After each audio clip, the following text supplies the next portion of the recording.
A poor woodman sat in his cottage one night, smoking his pipe by the fireside, while his wife sat by his side spinning.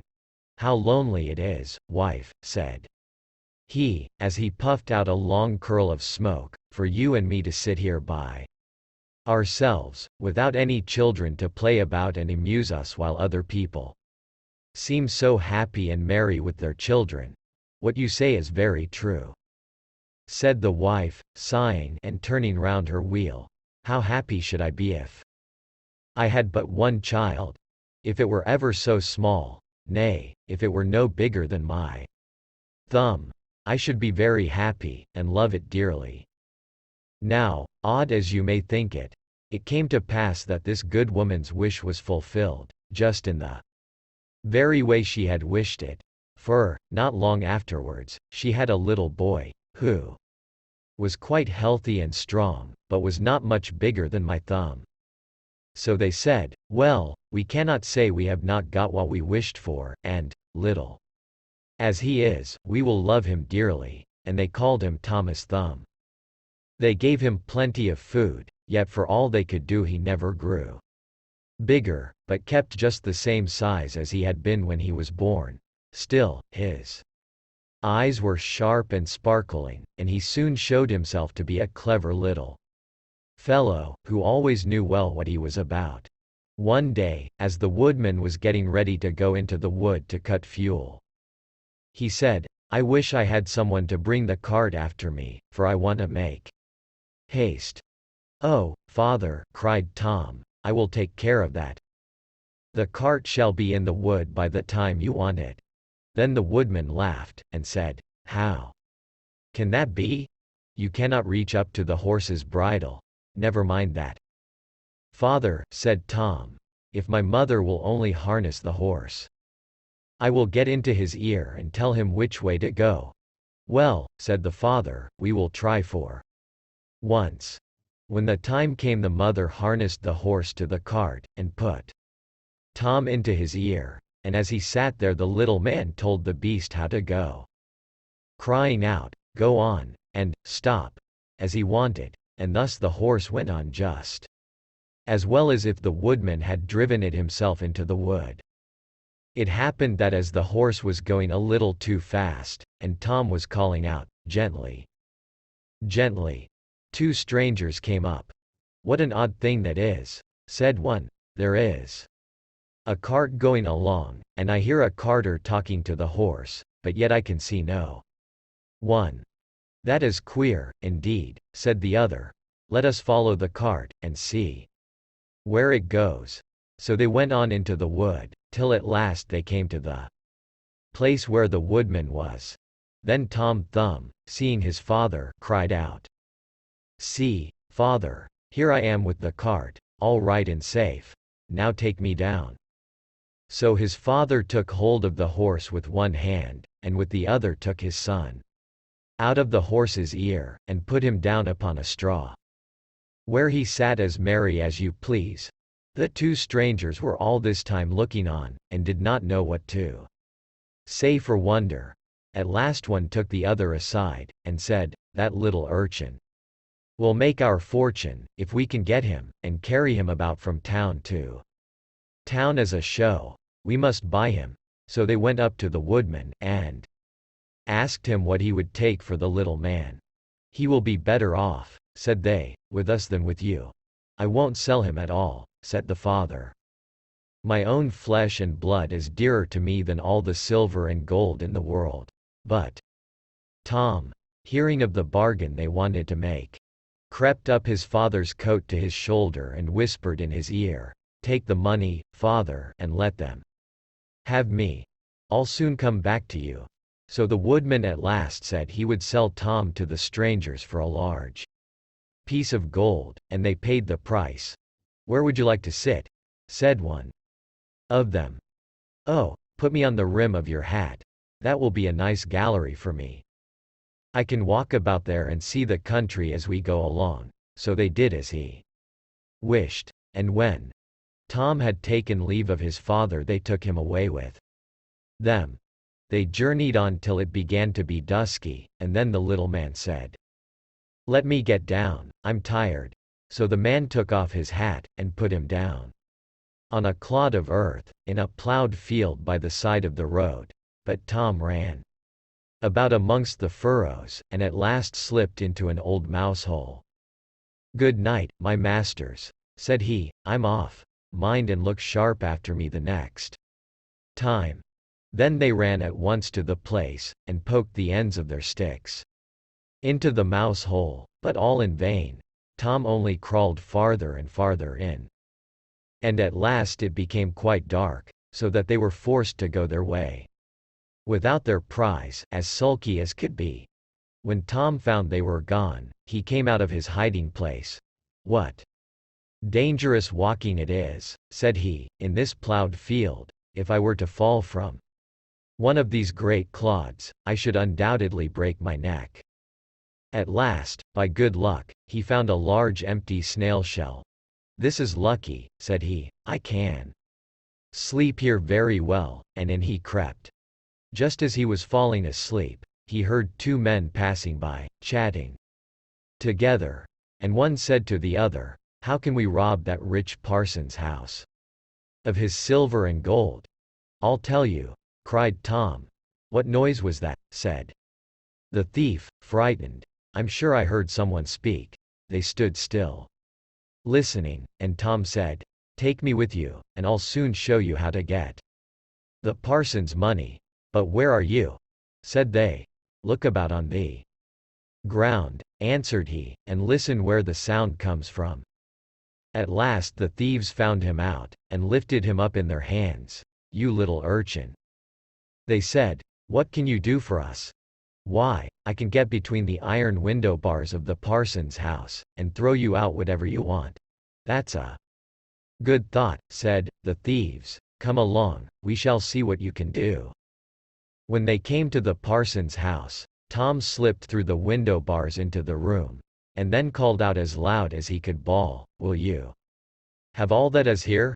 At this the thieves were frightened, and said, "Softly, softly. Speak low, that you may not awaken anybody."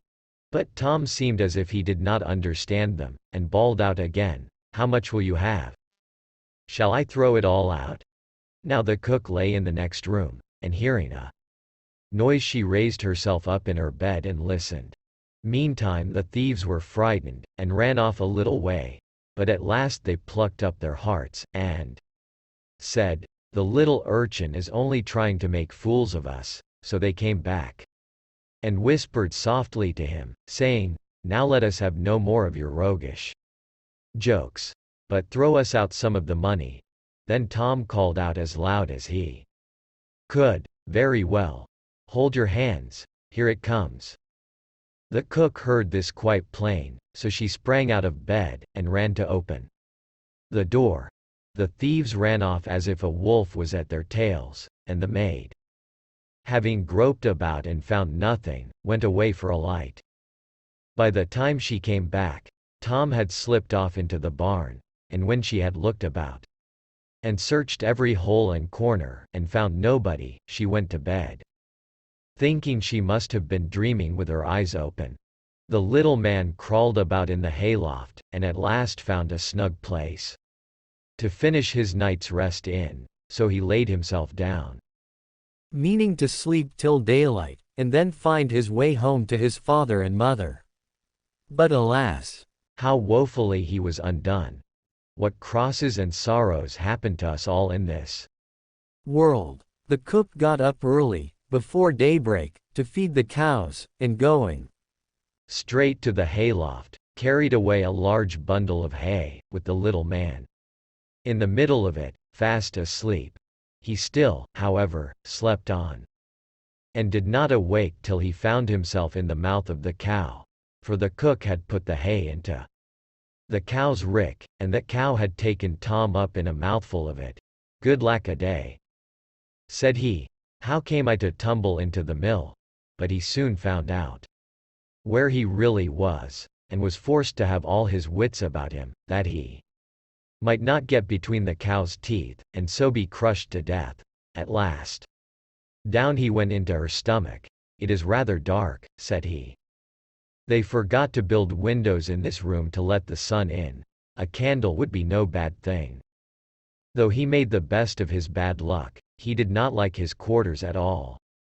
And the worst of it was that more and more hay was always coming down, and the space left for him became smaller and smaller. At last he cried out as loud as he could, "Don't bring me any more hay! Don't bring me any more hay!" The maid happened to be just then milking the cow, and hearing someone speak, but seeing nobody, and yet being quite sure it was the same voice that she had heard in the night, she was so frightened that she fell off her stool, and overset the milk pail. As soon as she could pick herself up out of the dirt, she ran off as fast as she could to her master the parson, and said, "Sir, sir, the cow is talking." But the parson said, "Woman, thou art surely mad." However, he went with her into the cowhouse, to try and see what was the matter. Scarcely had they set foot on the threshold, when Tom called out, "Don't bring me any more hay."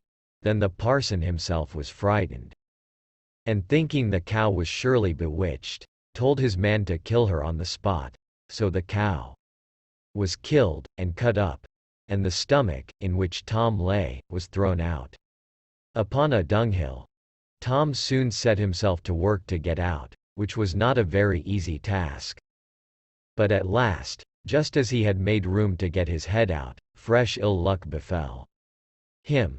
A hungry wolf sprang out, and swallowed up the whole stomach with Tom in it, at one gulp, and ran away.